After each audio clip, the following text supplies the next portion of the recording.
Hey, it's Arjun, CEO of Dula, and in today's video, I'm going to walk through how to open a bank account with Mercury. Let's dive in. First things first, click on the URL and navigate to our partner page with Mercury. What I'm also going to do in this video is walk through step by step exactly what you need to do to open your account. Let's dive right in. First thing you're going to need to do is enter your email. On the next page, you're going to have to enter your first name, last name, email, and then set a password to create your account. Next up, you're going to have to share your company name and create a call sign. Think of the call sign as what comes after the slash on the website address so that you can easily access your account. If your call sign is already taken, you'll get a notification like this. So slightly tweak the company name or add a couple extra letters or digits to make your call sign unique. Next up, Mercury is going to ask you a few questions on whether or not your business falls into one of these business types. Only check the box if your business falls into any of these categories. If it does not,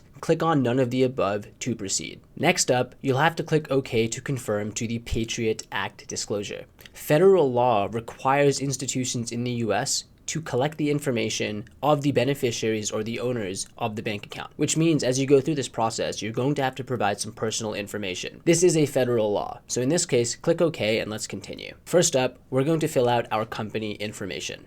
Add your legal business name. If your company does business as or has a DBA for another business name, you can check the box and add that as well. If you have a DBA or any other trade documents, click the upload button and attach that document so that you can submit it with your application. If you don't, you can ignore this step. Next up, choose your company of incorporation. If you're watching this video, you likely have a US LLC, limited liability company, or a C Corp, a C corporation, meaning it is formed in the United States. So the country of incorporation is the United States. Next up, enter a valid phone number. You can change the area code to enter your phone number from another country as well. Next up, enter in your EIN or employer identification number. An EIN is required to open a US business bank account. If you're watching this video and you've already formed your LLC and gotten your EIN, this is where you're going to enter in the EIN number that you received from the IRS. If you do not have an EIN yet, you need to first form a company and then fill out Form SS4 to apply for an EIN with the IRS. Only once you have your EIN back can you continue to apply and open a US business bank account. If you have a company website, enter that in here, but the good news is this is optional. After this, you'll need to enter your company type. If you formed an LLC or a limited liability company, choose that. If you formed a C Corp or a C corporation, choose that. In this case, I'm going to choose LLC or limited liability company. As you can see, Mercury supports many different types of entities, but you're going to need one of these entities and an EIN in order to open a Mercury bank account. You'll also need to select the industry that you work in. If you don't see the exact perfect fit, choose what is closest or best. You'll then have to provide a brief description of what your company does. Keep this informative, but keep this brief and help show Mercury what your business does. Lastly, if you have raised US venture capital and have any major investors, add them in here. But again, this is not a requirement, so only add this if you have it. Lastly, if your business is involved in cryptocurrency, check the box. If it is not, do not check the box and continue on by clicking next. Next up, you're going to need to add your company address. If you live in the United States, you can add your company's office address or you can add your residential address. If you live outside the United States, you can enter your residential address outside the US or your business's office location outside the US. Simply toggle and change the country based on where your office's address location is. Note, this address cannot be the registered agent's address or a PO box address. Therefore, put down your residential address, your office's physical location, and again, that can be based in the US or based outside the US. Next up, you're going to have to fill out the owner's profile information. On this page, you're going to add in the company owners. That is anyone who has a larger than 25% stake in the company or can act in the financial rights or interest of the company, like the company's CFO or chief financial officer. If you have one owner with over 25%, enter that info in. If there's two, do that. If there's four who equally own 25, enter that. Or if if there's one CFO who's going to be managing this bank account, enter that. But you should enter the information again of any of the owners with over 25% or anyone who will be acting upon the bank account as they are a CFO or if they actually are a chief financial officer. Click continue to add that person's information. You'll then have to provide some personal information based on the person's name you entered. If that is you, you can fill out the information. You can also share the form with that person and then they can fill it out. In this case, because this was me, I'm going to fill it out. But if you're adding the information for someone else on your team, if they're with you, by you, on your laptop, you can enter the information together. Or you can share the form with them and they can enter the information. In this case, I clicked, I'll fill this out. And this is what the form looks like. First, I'm going to need to add my citizenship status, my social security number, and my birthday. I'll then need to add a phone number. If the personal phone number is same as the business phone number, check that box. If they're separate, don't do that. You'll then have to add your home address. Again, if your home address is the same as the business address, check that box. Otherwise, enter in your home residential address. Next up, you'll need to verify your identity. In terms of why Mercury needs to verify your identity, this is because it's a federal requirement, and it helps them monitor and ensure they're staying compliant. It helps Mercury mitigate financial loss and maintain federal compliance. You can rest assured that the information is not sold, and it only remains with Mercury to verify your authenticity and verify your account in order to open a business account for you. Click on verify identity and then proceed through the flow powered by the third party in order to verify your identity. Here, you can use your phone number and enter that in to proceed with verifying your identity. Once the link is sent, you can then use that to scan your ID. You can also click the button saying I prefer email if you'd like them to send the link that way. Enter in the email that you'd prefer them to send the link to and click submit. Or again, you can use a phone number. Once that link is sent to your email or it's sent to your phone via text, open it up on your phone and then scan your ID. If you are a non-US resident,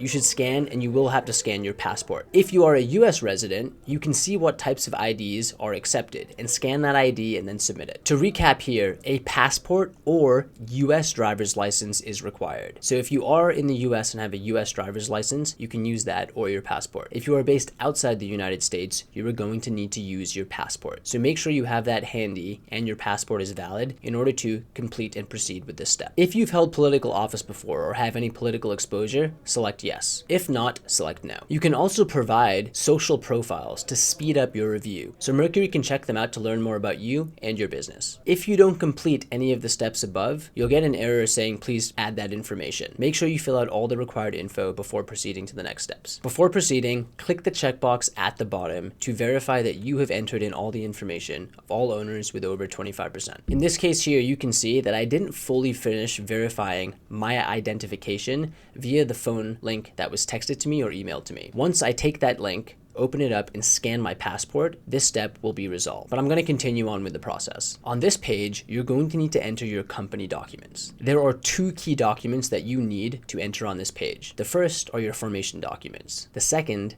are your EIN documents.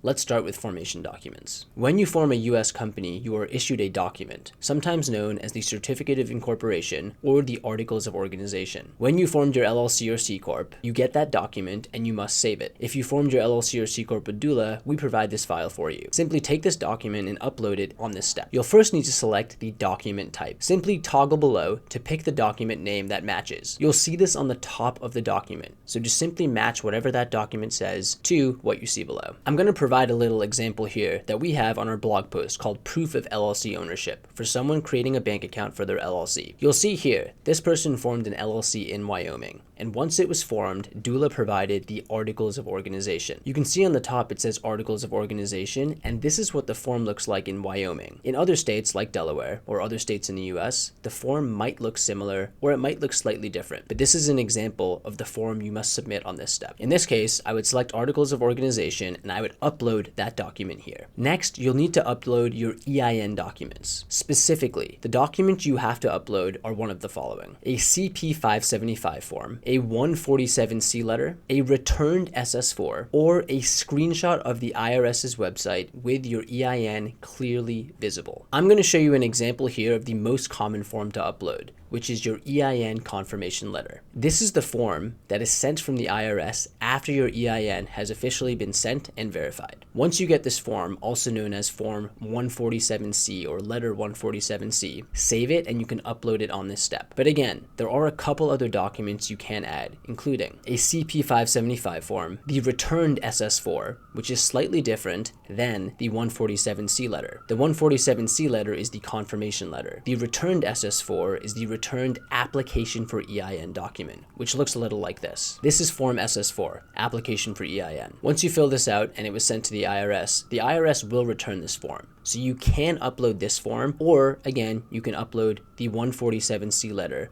or the EIN confirmation letter. If you apply for your EIN online, you can take a screenshot of that page and upload that. Or if you applied online, it's possible to immediately access your EIN and the confirmation letter, which you can download. And then you can upload that form. Once you have that document, click to upload and continue to the next step. Next up is the expected activity section. Well, you'll have to mark if you expect to send funds internationally or not. Simply check yes or no if you will or won't be moving funds internationally. If yes, select the top 3 currencies you expect to send or receive and enter in the estimated volume for those transactions. You can click the toggle and select the currencies directly there. You can then click the toggle to select the volume of funds that will be moving. If you're not going to be moving or sending money internationally, simply select no. Next up is the follow-up questions section. In this section, you can share any additional links, professional or personal, to help verify your information and the business's information, which can help expedite your company's verification. This could be PR, press, a blog post, or even a guide you have online that you've written on a personal level or on a business level. You'll also see on this page if there are any sections that you have not completed. Be sure to go back and complete them before fully submitting your application. Once all the information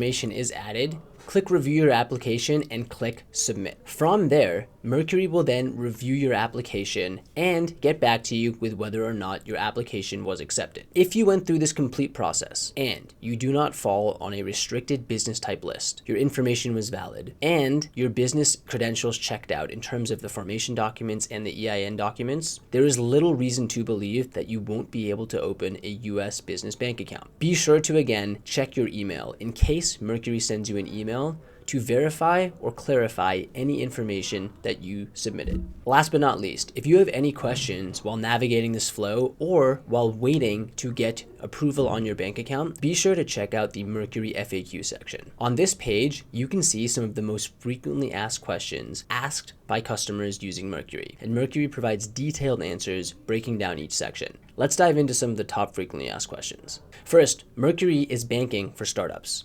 They provide many features, including a checking account, savings account, ACH, direct deposits, physical cards, virtual cards, check payments, domestic and international wires, beautiful features, and more. Deposits are FDIC insured up to $5 million, meaning in the case of a downside scenario where the bank fails, up to $5 million of your funds will be protected. And this is critical to ensure that you have peace of mind your funds are safe. Mercury is free to use, meaning you don't pay costs up front.